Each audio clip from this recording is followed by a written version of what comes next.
Setelah sebelumnya sempat mendatangi gedung DPRD Prabu Mulih dengan rasa cemas dan khawatir dengan nasib mereka yang akan dirumahkan, sebanyak 154 orang honorer berstatus R3 yang tak lulus seleksi P3K tahap 2 Pemkot Prabu Mulih akhirnya bernapas lega. Hal ini lantaran honorer yang masuk kategori R3 ini tidak jadi dirumahkan dan wajib diusulkan untuk diangkat menjadi P3K paruh waktu dan memiliki NIP sesuai aturan berlaku. Informasi selengkapnya sudah terhubung bersama kita rekan Edison, jurnalis Sriwijaya Pos, yang sudah menghimpun informasinya untuk Anda. Silakan laporan Anda rekan Edison. Baik, rekan Justina, dapat kami informasikan dari Kota Prabu Mulih, Provinsi Sumatera Selatan, sebanyak 154 honorer yang berstatus R3 Kota Prabu Mulih, yang sebelumnya mereka khawatir dirumahkan karena berdasarkan aturan pemerintah pusat bahwa di akhir Juni, status mereka bukan lagi pegawai PHL. Nah, ini membuat mereka resah, sementara mereka di seleksi P3K tahap 2 mereka tidak lulus. Mereka pertama mendatangi DPRD Kota Prabu Mulih untuk mengadukan nasib mereka dengan beramai-ramai menyampaikan bahwa mereka sudah bekerja belasan tahun bahkan puluhan tahun namun tidak lulus P3 tahap 2. Sementara mereka berstatus R3 yang sudah terdata di BKN. Ini membuat mereka menyampaikan aspirasi, bahkan ada yang pingsan nangis di DPRD Kota Prabu Mulih. Nah, menindaklanjuti keluhan dan aspirasi dari 154 honorer R2 ini, DPRD Kota Prabu Mulih melakukan kunjungan ke Kemendagri dan Kemenpan RB.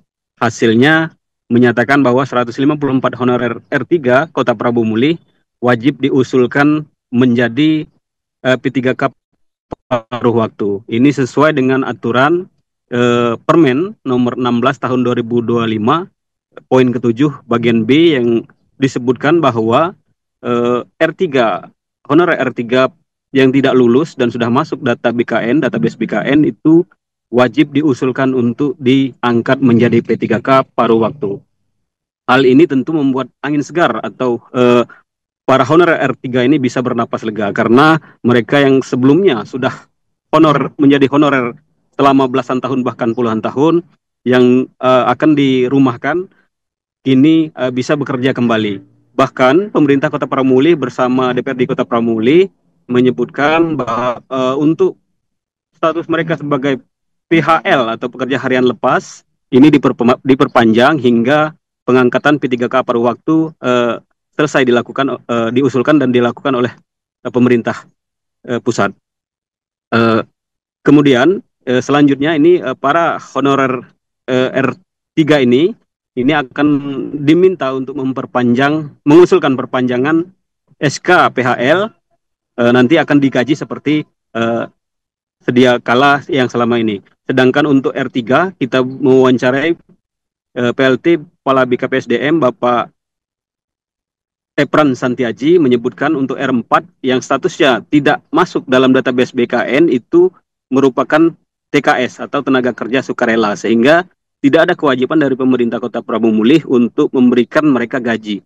Mereka diangkat atau direkrut oleh OPD sesuai dengan kebutuhan mereka. Jadi untuk menggaji mereka itu sesuai dengan kemampuan dari OPD masing-masing. Pernyataan bahwa 154 honorer R3 Prabu Mulih wajib diusulkan menjadi P3K paruh waktu ini disampaikan oleh Ketua DPRD Kota Prabu Mulih Haji Deni Victoria bersama Wakil Aryono dan Insinyur Dipa Anom. Kemarin kita sudah mewawancarai dari DPRD maupun dari BKPSDM menyebutkan usulan 154 honorer R3 menjadi P3K paruh waktu segera dilakukan. Demikian dapat kami informasikan dari Kota Prabu Mulih, Provinsi Sumatera Selatan. Kembali ke rekan Justina. Terima kasih rekan Edison, jurnalis Sriwijaya Pos. Selamat beraktivitas kembali. Pemirsa, melengkapi informasi Anda berikut keterangan dari pihak terkait. Menindaklanjuti dari pertemuan kami minggu kemarin sama rombongan PHL yang termasuk di R3, datanya sudah termasuk di database itu. Alhamdulillah dari janji kami minggu kemarin untuk menindaklanjuti keinginan aspirasi dari mereka, kami bertiga pimpinan dan anggota itu hari Selasa langsung ke kementerian. Hasil rapat tadi seluruh PHL yang termasuk dalam database BKN yang tidak lulus seleksi CPNS ataupun seleksi PJK itu tetap kita akomodir untuk pengajuan P3 paruh waktu. Artinya seluruh PHL yang tidak lulus, yang tidak masuk dalam optimalisasi yang masuk. Download Tribun X sekarang, menghadirkan lokal menjadi Indonesia.